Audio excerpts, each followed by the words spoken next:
ദൈവനാമം വാഴ്ത്തപ്പെടുമാറാകട്ടെ. നിങ്ങൾക്കെല്ലാവർക്കും യേശുക്രിസ്തുവിൻ്റെ ധന്യനാമത്തിൽ എൻ്റെ സ്നേഹവന്ദനങ്ങൾ. വെളിപ്പാട് പുസ്തകം വളരെ സവിശേഷതകളുള്ള ദൈവവചനത്തിൻ്റെ സമാഹാരമാണ്. ബൈബിളിലെ ആദ്യത്തെ പുസ്തകം ഉൽപ്പത്തി പുസ്തകമാണ്. ബൈബിളിൻ്റെ ഉപകാരം ഏറ്റവും അവസാനത്തെ പുസ്തകം എന്ന് പറയുന്നത് വെളിപ്പാട് പുസ്തകമാണ്. വെളിപ്പാട് പുസ്തകത്തോടുകൂടെ ബൈബിൾ ഉപസംഹരിക്കപ്പെടുകയാണ്. വെളിപ്പാട് പുസ്തകത്തിൽ ആസിയയിലെ 7 സഭകളെ പറ്റിയുള്ള ചരിത്രം രേഖപ്പെടുത്തിയിട്ടുണ്ട്. ഈ ചരിത്രത്തിനൊരു പ്രത്യേകതയുണ്ട്. അത് സഭയുടെ 7 കാലഘട്ടങ്ങളെ സംബന്ധിച്ചുള്ള പഠനം വിശദീകരിക്കപ്പെട്ടിരിക്കുകയാണ്. അത്ര ദീർഘമായ വിശദീകരണത്തിന് ഇപ്പോൾ പോകുന്നില്ല. 7ാമത്തെ കാലഘട്ടമായിട്ട് സൂചിപ്പിക്കപ്പെടുന്നത് ലവോദിക്ക സഭയാണ്.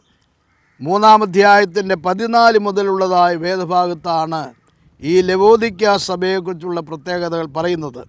14 മുതലുള്ളതായ വാക്യങ്ങൾ ഞാനിത് വായിക്കാം.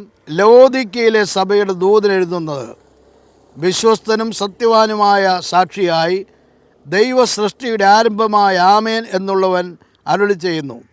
ഞാൻ നിൻ്റെ പ്രവൃത്തി അറിയുന്നു. നീ ഉഷ്ണവാനുമല്ല ശീതവാനുമല്ല. ശീതവാനോ ഉഷ്ണവാനോ ആയിരുന്നെങ്കിൽ കൊള്ളായിരുന്നു. ഇങ്ങനെ ശീതവാനുമല്ല ഉഷ്ണവാനുമല്ല ശീതോഷ്ണവാനാകിയാൽ നിന്നെ എൻ്റെ വായിൽ നിന്ന് ഉമിണ്ണുകളയും. ഇതത്ര പന്തിയുള്ള നല്ല ഒരു പരാമർശമായിട്ട് തോന്നുന്നില്ല. ലവോദിക്ക എന്ന വാക്കിൻ്റെ അർത്ഥം വാടിയത് എന്നാണ്. അതൊരു വല്ലാത്ത അവസ്ഥയാണത്. ശരിയുള്ള അവസ്ഥയല്ല, തെറ്റായ അവസ്ഥയുമല്ല. തീർത്തും ശരിയാണെന്നോ തീർത്തും തെറ്റാണെന്നോ പറയാൻ നിവൃത്തിയില്ല. അതൊക്കെ ഭാഗികമായിട്ട് ചെറിയ ഒരു സൂചന മാത്രമേ നൽകുന്നുള്ളൂ. മൊത്തത്തിൽ അപഗ്രഥിച്ച് പറയുകയാണെങ്കിൽ വാടിയ ഒരു പരുവത്തിലാണ്. അത് സൂക്ഷ്മമായി പരിശോധിക്കാൻ നമുക്ക് മനസ്സിലാക്കാൻ സാധിക്കും. അത് ഇങ്ങനെ ശീതവാനുമല്ല വിഷ്ണുവാനുമല്ല ശീതോഷ്ണവാനാകിയാൽ നിന്നെ എൻ്റെ വായിൽ നിന്ന് ഉമിണ്ണുകളയും എന്ന് പറയുകയാണ്. ഞാൻ ധനവാൻ സമ്പന്നനായിരിക്കുന്നു, എനിക്കൊന്നിലും മുട്ടില്ല എന്ന് പറഞ്ഞുകൊണ്ട് നീ നിർഭാഗ്യവനും അരിഷ്ടനും ദരിദ്രനും കുരുടനും നഗ്നനും എന്നറിയാതിരിക്കയാൽ നീ സമ്പന്നനാകേണ്ടതിന് തീയിൽ ഊതിക്കഴിച്ച പൊന്നും നിൻ്റെ നഗ്നതയുടെ ലജ്ജ വെളിവാകത്തക്കണ്ണം ധരിക്കേണ്ടതിന് വെള്ളയുടുപ്പും നിനക്ക് കാഴ്ച ലഭിക്കേണ്ടതിന് കണ്ണിലെഴുതുവാൻ ലേപവും എന്നോട് വിലയ്ക്ക് വാങ്ങുവാൻ ഞാൻ നിന്നോട് ബുദ്ധി പറയുന്നു. എനിക്ക് പ്രിയമുള്ളവരെയൊക്കെയും ഞാൻ ശാസിക്കുകയും ശിക്ഷിക്കുകയും ചെയ്യുന്നു. ആകയാൽ നീ ജാഗ്രതയുള്ളവനായിരിക്കുക, മാനസാന്തരപ്പെടുക. ഞാൻ വാതിൽക്കൽ നിന്ന് മുട്ടുന്നു. ആരെങ്കിലും എൻ്റെ ശബ്ദം കേട്ട് വാതിൽ തുറന്നാൽ ഞാൻ അവൻ്റെ അടുക്കൽ ചെന്ന് അവനോടും ഞാൻ എന്നോടുകൂടെ അത്താഴം കഴിക്കും. ഇത് വളരെ ശ്രേഷ്ഠമായ ശ്രദ്ധേയമായ ഒരു ഭയനിർദ്ദേശമാണെന്ന് പറയാൻ സാധിക്കുകയുള്ളൂ. ചരിത്രകാരന്മാർ പറയുന്നതും വേദശാസ്ത്രജ്ഞന്മാർ നിരൂപിക്കുന്നതും ഈ ലവോദിക്ക സഭയുടെ സ്വഭാവം പ്രകൃതി വെളിപ്പെടുത്തുന്ന ഒരു കാലഘട്ടമാണ് ഈ വർത്തമാനകാല സഭയുടെ സ്ഥിതി എന്നുള്ളതാണ്. ഇന്നത്തെ സഭ വാസ്തവത്തിൽ ഈ പരുവത്തിൽ നിൽക്കുകയാണ്, വാടിയ പരുവത്തിലാണ്. ക്രൈസ്തവം എന്നുള്ള നാമവിശേഷം അവർക്കുണ്ട്. അതിൻ്റെതായ ആചാര മര്യാദകളെല്ലാം ഉണ്ട്. അതിൻ്റെതായ സമ്പത്തുണ്ട്, ശക്തിയുണ്ട്, സമൃദ്ധിയുണ്ട്, രാഷ്ട്ര സ്വാധീനമുണ്ട്, ജനസമ്മതയുണ്ട്, എല്ലാം ഉണ്ടെങ്കിലും അവിടെ അവസ്ഥ എന്ന് പറയുന്നത് വളരെ പരിതാപകരമാണ്. ഇവിടെ കർത്താവായ യേശുക്രിസ്തു സഭയ്ക്ക് പുറത്തു നിൽക്കുകയാണ്. പുറത്തു നിന്ന് ആ ഡോറിൽ സഭയുടെ വാതിലിൽ തട്ടി മുട്ടി വിളിക്കുകയാണ്: നിങ്ങൾ വാതിൽ തുറക്കുക, ഞാൻ വാതിൽക്കൽ നിൽക്കുന്നു. ആരെങ്കിലും എൻ്റെ ശബ്ദം കേട്ട് വാതിൽ തുറന്നാൽ ഞാൻ അവൻ്റെ അടുക്കൽ ചെന്ന് അവരോടും അവൻ എന്നോടും കൂടെ അത്താഴം കഴിക്കും. ഇപ്പോൾ കർത്താവായ യേശുക്രിസ്തു സഭയ്ക്ക് ഇതരനായി നിൽക്കുന്നത് പോലെയാണ്. സഭയ്ക്ക് പുറത്ത് നിൽക്കുന്നവനാണ്. നാം കർത്താവിൻ്റെ സ്ഥാനം കാണുന്നത്, പദവി മനസ്സിലാക്കുന്നത്, കർത്താവിൻ്റെ ഇടം കാണുന്നത് വിശ്വാസികളുടെ നടുവിൽ നിൽക്കുന്ന കർത്താവാണ്. സഭയുടെ മധ്യേയുള്ള, സഭയുടെ നടുവിലുള്ള കർത്താവിനെയാണ് കാണുന്നത്. അവിടുത്തെ സ്ഥാനം അതാണ്. എന്നാൽ ഇപ്പോൾ കർത്താവ് സഭയ്ക്കകത്ത് നിന്ന് പുറത്ത് നിൽക്കുന്ന അനുഭവമാണ്. സഭയ്ക്കെതിരെയാണ് കർത്താവ് നിൽക്കുന്ന പോലെ തോന്നും. സഭയ്ക്ക് ഇതരനായി സഭയിൽ നിന്ന് ഭ്രഷ്ടാക്കപ്പെട്ടവനെ പോലെ നിൽക്കുന്ന പോലെ തോന്നും. അവൻ സഭയ്ക്ക് പുറത്താണ്. ഇവിടെ ഒരു സത്യം, ഒരു മർമ്മം നാം മനസ്സിലാക്കേണ്ടതായിട്ടുണ്ട്. ഇന്നത്തെ സഭയുടെ ഗതിവിഗതികൾ പരിശോധിക്കുമ്പോൾ, അവിടുത്തെ അവസ്ഥകളും സാഹചര്യങ്ങളും മനസ്സിലാക്കുമ്പോൾ, ആ സഭയ്ക്കുള്ളിൽ ക്രിസ്തുവുണ്ടോ എന്നുള്ളത് ചോദ്യചിഹ്നമായി അവശേഷിക്കുകയാണ്. ഇന്ന് ആത്മീയം എന്ന് പറയുന്ന പല സ്ഥലങ്ങളിലും സമ്മേളനങ്ങളും കൂട്ടായ്മകളും സമൂഹങ്ങളും പ്രസ്ഥാനങ്ങളും വാസ്തവത്തിൽ ക്രിസ്തേതരമായി മാറിയിരിക്കുകയാണ്. അവിടെ ക്രിസ്തുവിന് ഇരിപ്പിടമില്ല, ക്രിസ്തുവിന് സ്ഥാനമില്ല, ക്രിസ്തുവിന് പ്രവേശനമില്ല, ക്രിസ്തുവിന് അവിടെ പങ്കാളിത്തമില്ല, ക്രിസ്തുവിന് യാതൊരു കർത്തൃത്വവും അവിടെ കൊടുക്കുന്നില്ല. അവൻ പള്ളിക്ക് പുറത്ത് നിൽക്കുകയാണ്, കത്തീഡ്രലിന് പുറത്ത് നിൽക്കുകയാണ്. ഞാൻ വായിച്ചതായിട്ട് ഓർക്കുകയാണ്, ഒരു നീഗ്രോ ക്രിസ്ത്യാനി, അമേരിക്കയിലാണെങ്കിൽ വൈറ്റ് ബ്ലാക്ക് 2 വിഭാഗത്തിൽപ്പെട്ട ക്രിസ്ത്യാനികളുണ്ട്. അവിടെ നീഗ്രോകളായി നിന്ന് വന്നിരിക്കുന്ന ആളുകൾ നീഗ്രോ ക്രിസ്ത്യാനികളായിട്ട് അറിയപ്പെടുന്നു. വെള്ളക്കാരായിട്ടുള്ള ആളുകൾ വെള്ളക്കാരായിട്ട് തന്നെ അറിയപ്പെടുന്നു.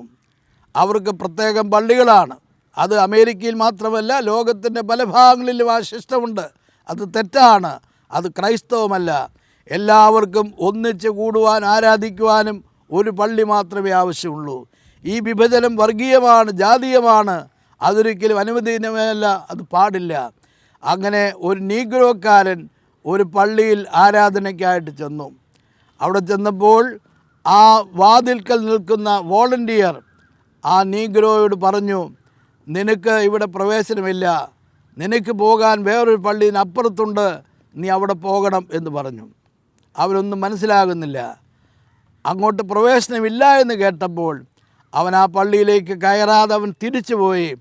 ഒരു സ്ഥലത്ത് വളരെ നിരാശയോടെ, വളരെ ഭാരത്തോടെ, ദുഃഖത്തോടെ, വിഷാദത്തോടെ അവൻ ഇരിക്കുകയാണ്. അവനിവിടെ പ്രവേശനമില്ല, ഇത് നീഗ്രോകൾക്ക് പ്രവേശനമില്ലാത്ത പള്ളിയാണ്, അപ്പോൾ തന്നെ ക്രിസ്തീയമാണ്, പേരെങ്ങനെയാണ്, പക്ഷേ പെരുമാറ്റം വ്യത്യസ്തമാണ്, അക്രൈസ്തവമാണ്. അവൻ വളരെ ദുഃഖത്തോടും നിരാശയോടും കൂടെ മറ്റൊരു സ്ഥലത്ത് ഇങ്ങനെ താടിക്ക് കൈയും കൊടുത്ത് കൂനിക്കൂടിയിരിക്കുമ്പോൾ ഒരു വ്യക്തി അവൻ്റെ അടുക്കിലേക്ക് വരികയാണ്. ആ വ്യക്തി അവനോട് ചോദിച്ചു, നീ എന്താ ഇവിടെ ഇരിക്കുന്നത്? ആളുകളെല്ലാം ആ പള്ളിക്കകത്തിരുന്ന് ആരാധിക്കുകയാണല്ലോ, നിനക്ക് അവിടെ കയറി ആരാധിക്കരുതോ? നീ എന്താണ് ഇവിടെ തനിച്ച് ഒറ്റപ്പെട്ട് അവഗണിക്കപ്പെട്ടവനെ പോലെ ഇവിടെ മാറിയിരിക്കുന്നത്, എന്ത് പറ്റിയെന്ന് ചോദിച്ചു. അപ്പോൾ അവന് വളരെ സങ്കടത്തോടെ പറഞ്ഞെന്നാണ് ആ ചിത്രകാരൻ രേഖപ്പെടുത്തുന്നത്. ഞാൻ നീഗ്രോയാണ്, എൻ്റെ പേരൻസ് എല്ലാം നീഗ്രോകളാണ്, ഞാൻ കറുത്തവനാണ്, എനിക്ക് ആ പള്ളിയിൽ പ്രവേശനമില്ല, നിരോധിക്കപ്പെട്ടു, അതുകൊണ്ട് വാതിക്കൽ നിന്ന് ഞാനിതാ തിരിച്ചിറങ്ങി ഇവിടെ ഇരിക്കുകയാണെന്ന് പറഞ്ഞു. അപ്പോൾ ആ വന്നയാൾ അവനോട് പറഞ്ഞെന്നാണ് പറയുന്നത്, രേഖപ്പെടുത്തിയിരിക്കുന്നത്. അത്രയുള്ള വിഷയമെന്ന് പറഞ്ഞു. അതെ. എന്നിട്ട് അദ്ദേഹം പറയുകയാണ്, ഞാനും ആ പള്ളിയിൽ നിന്ന് പുറത്തിറക്കപ്പെട്ടയാളാണ്, എനിക്ക് ആ പള്ളിയിലേക്ക് പ്രവേശനമില്ല, ഞാനും അതിൽ നിന്ന് പുറത്താക്കപ്പെട്ടവനാണ്. അപ്പോൾ ആ വന്നയാളും ഇരുന്നയാളും ഒരുപോലെ കൈകൊടുത്ത് വളരെ സന്തോഷത്തോടുകൂടെ പറഞ്ഞത്രേ, ഇതാണ് നമ്മുടെ കൂട്ടായ്മ, നമ്മുടെ ഫെലോഷിപ്പ് ഇതാണ് എന്ന് പറഞ്ഞു. വാത്സല്യമുള്ളവരെ, നാം ഒരു കാര്യം ഓർക്കണം, നാം ക്രിസ്തുവിൽ ഒന്നായിരിക്കുന്നു, നാം ക്രിസ്ത്യാനികളാണ്, വിശ്വാസികളാണ്. ഈ വർഗീയതയും വിഭാഗീയതയും നിലനിർത്തുവാനായിട്ട് പാടില്ല, അതെല്ലാം ഒഴിവാക്കേണ്ടതാണ്. ഇതിൻ്റെ പുറകിൽ വ്യാപരിക്കുന്ന പരിശുദ്ധാത്മ ശക്തിയുടെ ലക്ഷ്യം എന്ന് പറയുന്നത് ഭിന്നിച്ച് കഴിയുന്നവരെ യോജിപ്പിക്കുക, നിരപ്പിക്കുക, അനുരഞ്ജനപ്പെടുത്തുക, ഐക്യപ്പെടുത്തുക, ഒന്നാക്കുക എന്നുള്ളതാണ്. യഹൂദന്മാരും യവനന്മാരും യേശുവിൻ്റെ സുവിശേഷം കേട്ടു.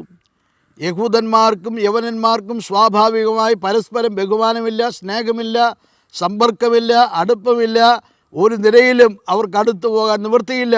എന്നാൽ അവർ ക്രിസ്തുവിലേക്ക് ജനിച്ചപ്പോൾ, സുവിശേഷം കൈക്കൊണ്ടപ്പോൾ, ആ 2 വിഭാഗക്കാരും യേശു ക്രിസ്തുവിൻ്റെ ഭാഗത്തേക്ക് വന്നപ്പോൾ അത് സഭയായിട്ട് രൂപപ്പെടുകയാണ്.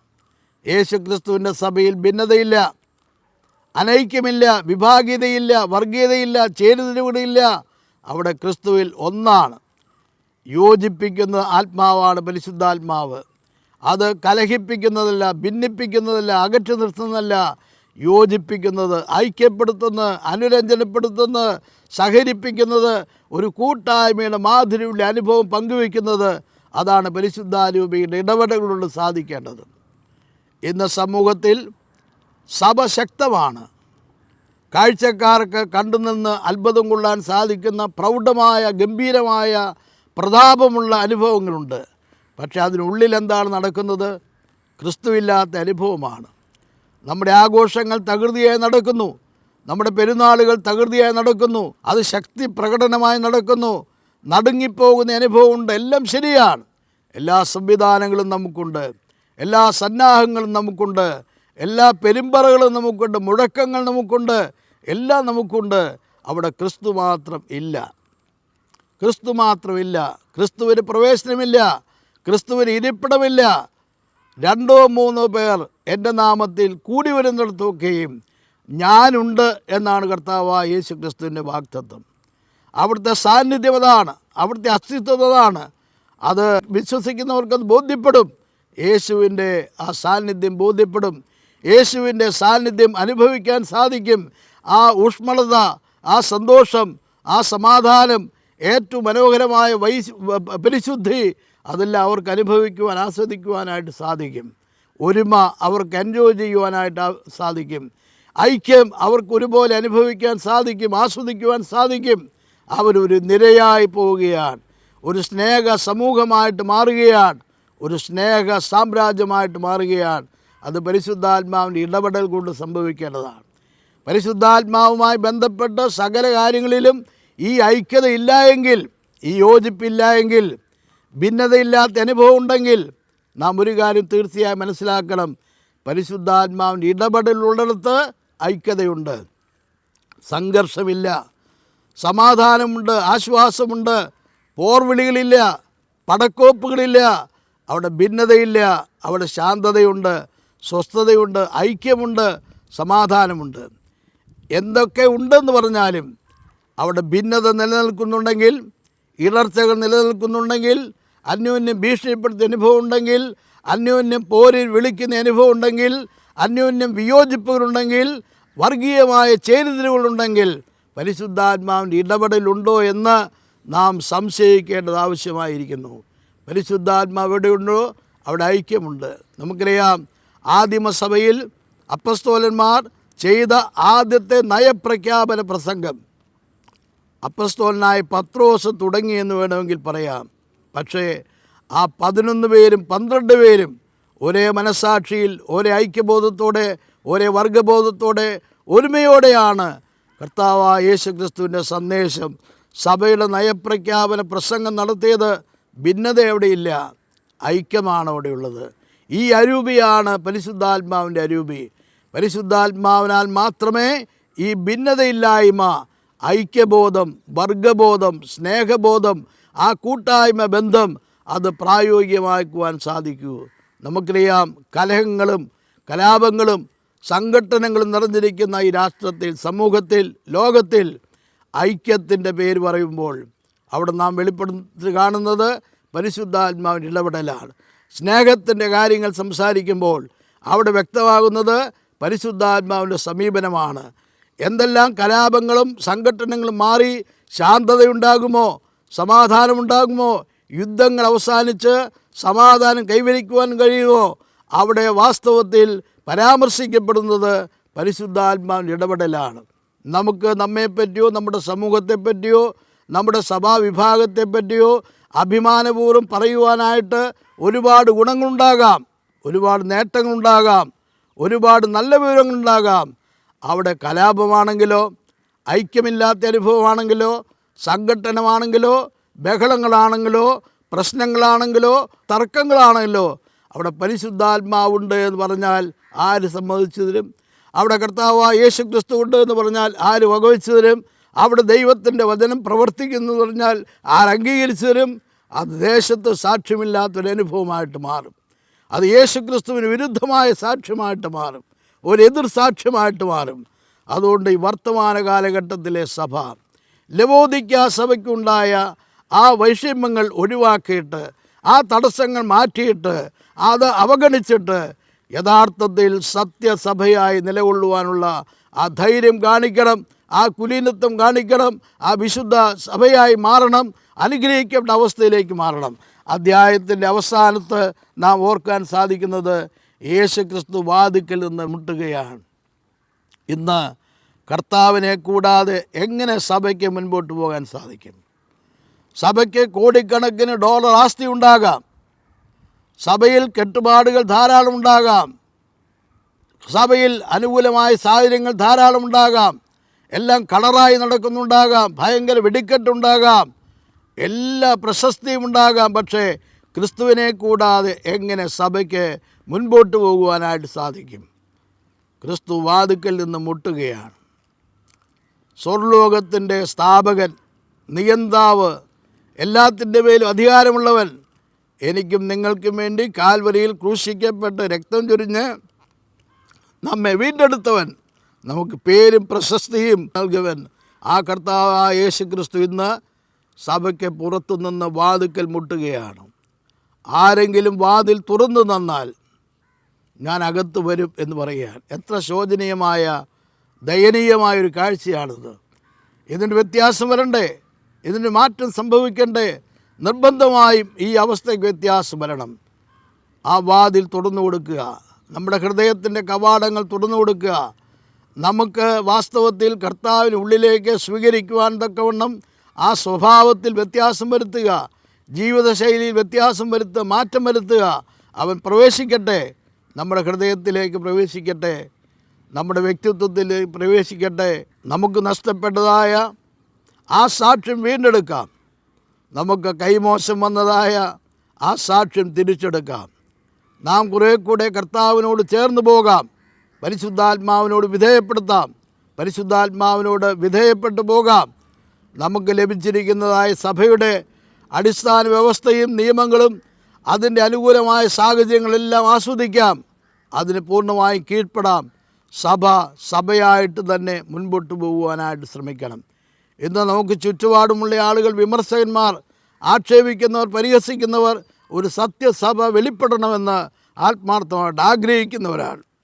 എല്ലാവരും എതിരാളികളാൽ ചിന്തിക്കരുത്. പുറത്ത് നിൽക്കുന്നവരെല്ലാം നമുക്ക് പ്രതികൂലമാണെന്ന് കരുതരുത്. അവരുടെ ഉള്ളിൽ ഒരാഗ്രഹമുണ്ട്, ഒരു നൊമ്പരമുണ്ട്, ഒരു സ്വപ്നമുണ്ട്. ഈ ബഹളങ്ങളിൽ നിന്ന്, ഈ അന്ധവിശ്വാസങ്ങളിൽ നിന്ന്, ദുരാചാരങ്ങളിൽ നിന്ന്, കലാപങ്ങളിൽ നിന്ന്, കലഹങ്ങളിൽ നിന്ന് മുക്തമായിട്ട് ഉള്ള ഒരു ശരിയായ സഭ, ഒരു സത്യസഭ വെളിപ്പെടണം എന്ന് ആത്മാർത്ഥമായി ആഗ്രഹിക്കുന്ന കോടിക്കണക്കിന് ആളുകൾ പുറത്തു നിൽപ്പുണ്ട്.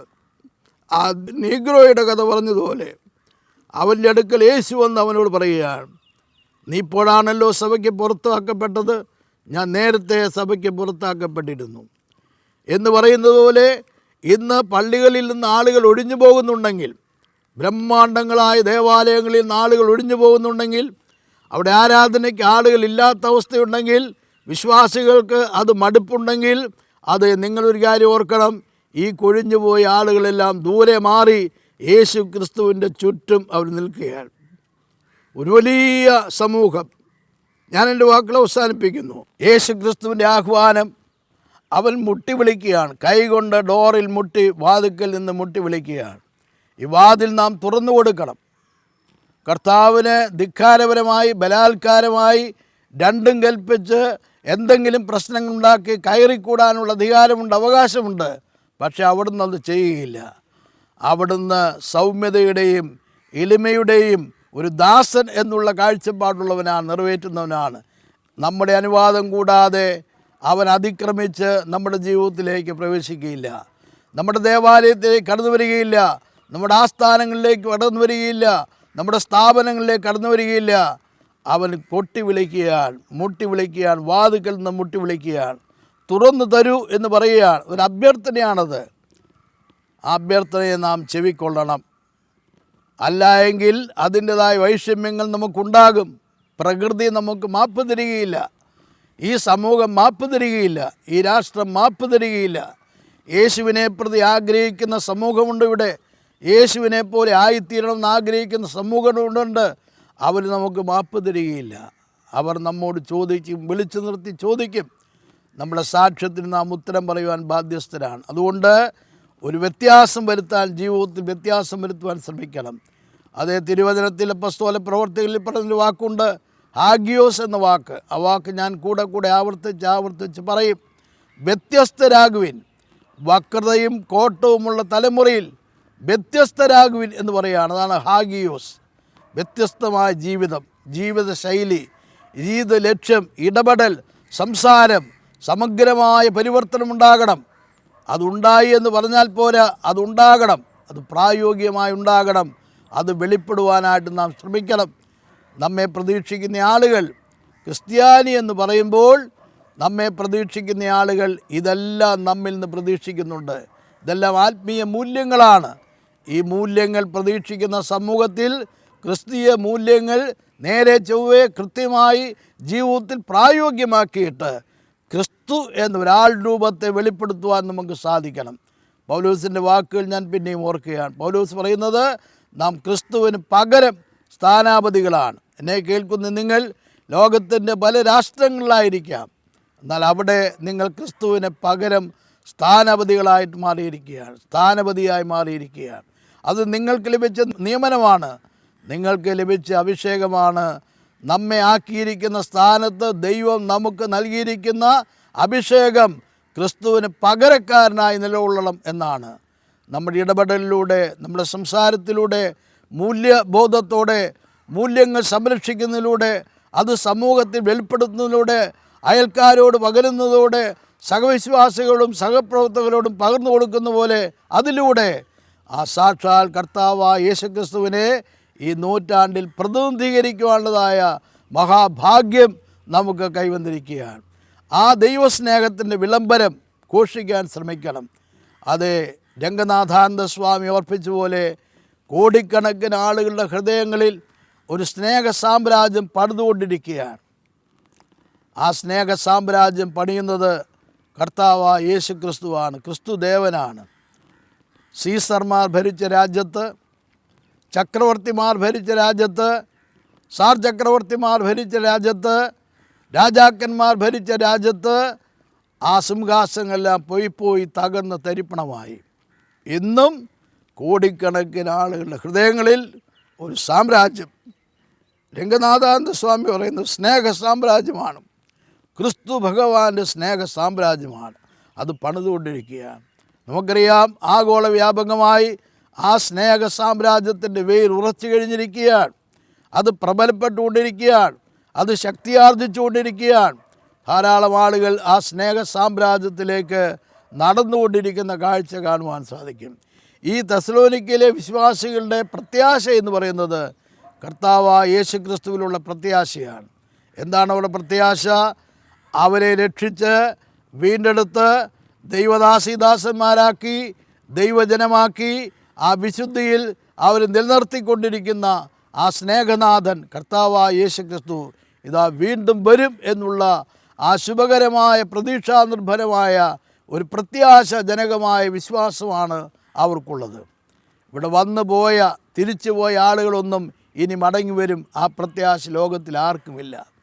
എന്നാൽ വന്ന് ഒരു ദൗത്യം നിർവഹിച്ച് വളരെ വിജയാരഭത്തോടെ സന്തോഷത്തോടെ അത് സ്വർഗാരോഹണം ചെയ്തു പോയവൻ ഇതാ മടങ്ങി വരുന്നു എന്നുള്ള വാർത്തയാണ് ഇന്ന് ലോകമെമ്പാടും ഉണ്ടായിക്കൊണ്ടിരിക്കുന്ന എല്ലാ ഇടപെടലുകളിലും എല്ലാ ചലനങ്ങളിലും നമുക്ക് വ്യക്തമായി കാണുവാൻ സാധിക്കുക. അത് കർത്താവായ യേശു ക്രിസ്തുവിൻ്റെ രണ്ടാം വരവാണ്, കൃത്യം രണ്ടാം വരവാണ്. കർത്താവായ യേശു ക്രിസ്തു മേഘത്തിൽ വരും, യാതൊരു വ്യത്യാസവുമില്ല, മാറ്റവുമില്ല, അത് വരും. ആ വിശ്വാസം, ആ വലിയ ധൈര്യം, ആ വലിയ പ്രത്യാശ പീഡിക്കപ്പെടുന്ന, വേദനിക്കുന്ന, കഷ്ടപ്പെടുന്ന വിശ്വാസികൾക്കുണ്ട്, ലോകമെമ്പാടുമുള്ള എല്ലാ സഹോദരീ സഹോദരന്മാർക്കുണ്ട്, ക്രിസ്തുവിൻ്റെ സഭയ്ക്കുണ്ട്. ക്രിസ്തു വരുമ്പോൾ ഒരുക്കപ്പെട്ട് നിർമ്മലതയിൽ, സത്യത്തിൽ, വിശുദ്ധിയിൽ ഒരുങ്ങി കാത്തു നിൽക്കുന്ന സഭയെ ചേർക്കുക കൂടെ ചെയ്യും. അതാണ് റാപ്ചർ എന്ന് പറയുന്നത്, ഉൾപ്രാപണം എന്ന് പറയുന്നത്. ആ മടങ്ങിവരവ്, നമ്മുടെ ഉൾപ്രാപണം, നമ്മുടെ കൂട്ടിച്ചേർപ്പ്, ആ മനോഹരമായ സ്ഥാനത്തേക്കുള്ള നമ്മുടെ എതിരേൽപ്പ്, അത് രണ്ടും സാധ്യമാകുകയാണ്, യാഥാർത്ഥ്യമാകുകയാണ്. ഇനി എത്ര കാലം ഉണ്ട് എന്ന് നമുക്ക് നിശ്ചയിക്കാൻ നിവൃത്തിയില്ല. അതപ്പോൾ വേണമെങ്കിലും സംഭവിക്കാം. നിറവേറുവാനുള്ളതായ പ്രവചനങ്ങൾ ഈ പറയുന്നത് പോലെ ഒന്നുമില്ല. എല്ലാ പ്രവചനങ്ങളും നിറവേറിക്കൊണ്ടിരിക്കുകയാണ്. ഈ പ്രവചനങ്ങൾ നിറവേറുവാൻ എന്തെങ്കിലും താമസമുണ്ടെങ്കിൽ ഒരു കാര്യം മനസ്സിലാക്കണം, ഞാനും നിങ്ങളും അതിനുവേണ്ടി ഒരുങ്ങുവാൻ വേണ്ടിയുള്ള ഒരവസരം, ഒരു സാവകാശം അവർ ദീർഘിപ്പിച്ച് തരുന്നതേ ഉള്ളൂ. അതുകൊണ്ട് ക്ഷണത്തിൽ ഒരുങ്ങാം, ക്ഷണത്തിൽ തയ്യാറാകാം. നമ്മുടെ കർത്താവായ യേശു ക്രിസ്തു വരാറായി. ദൈവനാമം എന്നും എന്നേക്കും വാഴ്ത്തപ്പെടുമാറാകട്ടെ.